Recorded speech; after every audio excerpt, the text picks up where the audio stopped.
Hey everybody, my name is Alicia. I have been a hairdresser in the industry for about 20 years now. Continuing education has been my fun little geek out through the last 20 years. I've put a lot of time and attention into my education. I am a master stylist, color corrective specialist, and a master extensionist. We're going to talk a little bit about blow drying tips and tricks, and I'm going to give you 3 pro tips that I give to all of the clients that sit in my chair every day to make their life so much easier when they're at home trying to style their hair. We all know how exhausting it gets to be having your arms up and blow drying your hair, and you just feel wiped out by the time you get to the top and you're ready to finish blowing it out. And you're like, ugh, I give up. We're going to eradicate that problem today. So, the best tip that I can give you is professional grade products. I know it seems like a scheme to make money, but a fun thing to know about salon products is that we don't actually make any money off of product sales. Product sales are here to aid you and I in the process of keeping your hair and your style longevity. A professional grade product, meaning you're not purchasing it from Amazon. You're not purchasing it because it's a TikTok trend. And we're not going to go into the drugstore and see a commonly known name brand or label like Redken or Paul Mitchell at Target, at Marshall's. Whenever you see those products, they could be counterfeit, they could be expired. You don't know the conditions that they've been sitting in, how long they've been on the shelf. The best way to know how long you should have your product after opening it will be this little label on the back, and it looks like a little cosmetic bottle, and it'll say something like 12M or 24M or 18M. That means how many months from the time that you open this bottle that it's going to be good sitting in your shower or under your countertop. If you want to purchase a product that's going to be really great for you and it's going to last you a while and it's going to keep your hair's integrity strong, keep it vibrant, keep your color long term, you really should be buying from your professional, meaning that they have a salon chair that they own or operate, I should say. All right, so tip number 2 for the perfect blowout. Having a heat protectant oil and blow drying your hair 120 to 150%, just rough drying. So we're going to take a little bit of this product. So I'm going to go into 3 or 4 pumps here. I'm going to rub it between my hands and I'm going in on the ends.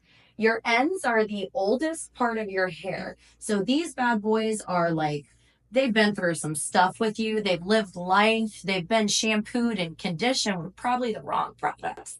We have styled it to the end of days, and we just really want to make sure that the ends of our hair are going to get really good protection here. So I'm going in and I'm making sure that I'm putting it in the front last, because this is the thinnest and finest part of everyone's hair. We have the least amount of hair in the front, and I'm not putting anything up on the top because I don't want my hair to look greasy. Now, how we determine how we blow dry the hair is going to be based on what the end result you would like to be is. Do you want it to be really straight and really sleek?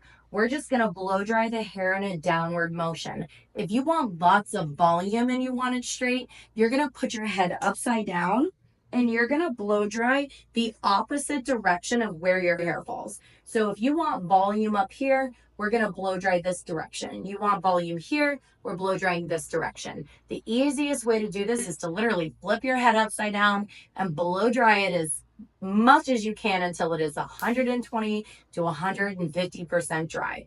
Now, what do I mean by that? I mean that when you go back in and you touch a section of your hair, it's got a cool feeling to the touch. When we go in and we touch a section and it's still holding on to the heat, the section that you're blow drying, it's holding on to the heat, that's when we know that your blow drying is complete and it's finished. So now that our blow dry and our hair is feeling warm to the touch, we know that it's 150% dry, we're going to go in with some clips. And I'm going to show you a really cool little trick that's going to help you save some time.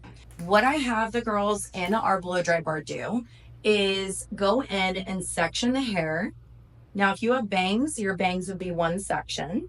Mine are already pre-styled. We're going to clip this just like that. And then I'm going to go in from about the ears back, and I'm going to take my hair, I'm going to twist it, and I'm going to clip it onto the prior section. Now, what this is going to do is it's going to keep your hair out of the way, but you don't have to put everything down to unclip your hair and go to the next section. So if you had really long hair, I would do another section on the bottom, but today I'm just going to do 2 sections because my bangs are already dried and I just cut all my hair off. I'm going to choose this medium size brush setting just because my hair is nice and short. But in another longer video, we're going to talk a little bit about what brush sizes do what things to benefit you while you're styling your hair at home. So our third tip is going to be using our medium-sized styling brush on completely dried hair to get nice styling in a quarter of the amount of time, because we're not exhausting ourselves by going in and blow drying each section from wet to dry. This is also going to keep your hair from having so much heat exposure while you're doing your hair at home, which is going to keep your hair healthier for a lot longer, especially for my long haired girls. As we're blow drying the hair, we want to be sure that we are blow drying in a downward motion and that we're doing it on the bend of the hairbrush. And I'm pulling all my hair forward as I go so I can see it. And one more thing I want to talk about really quick is this bad boy right here. If you do not have a blow dry tip on your blow dryer, you're going to be exposing your hair to these heated coils that are in the end of your blow dryer. My blow dryer actually doesn't have any heated coils, but a large majority of blow dryers out there have heated coils on the tip, and that's what these extenders are for. These bad boys are to protect your hair from hitting those coils and literally frying your hair off. Now that we're at our last and final section, I'm going to show you a little tip that I use in the salon every day for my clients. And it's really great to, keep your hair nice and beautiful and not have to find your part. This way you can let your part naturally find itself. We're going to bring all the hair on the top forward and we're going to blow dry it first towards the face. And I'm rolling it down. And if you have a good haircut, your haircut's naturally just going to fall into place. If your hair is not falling into place, we might need to have a conversation about the type of haircut you've got. I like this technique because it's going to help you to be able to see what you're doing without getting overcomplicated with your hair. And then from here, if we need to do any touch-ups, you can do it after you flipped your hair back over. We've got lots of volume and texture, but it's nice and straight, and it's going to hold up in the humidity. There we go, guys. Let me know what you think.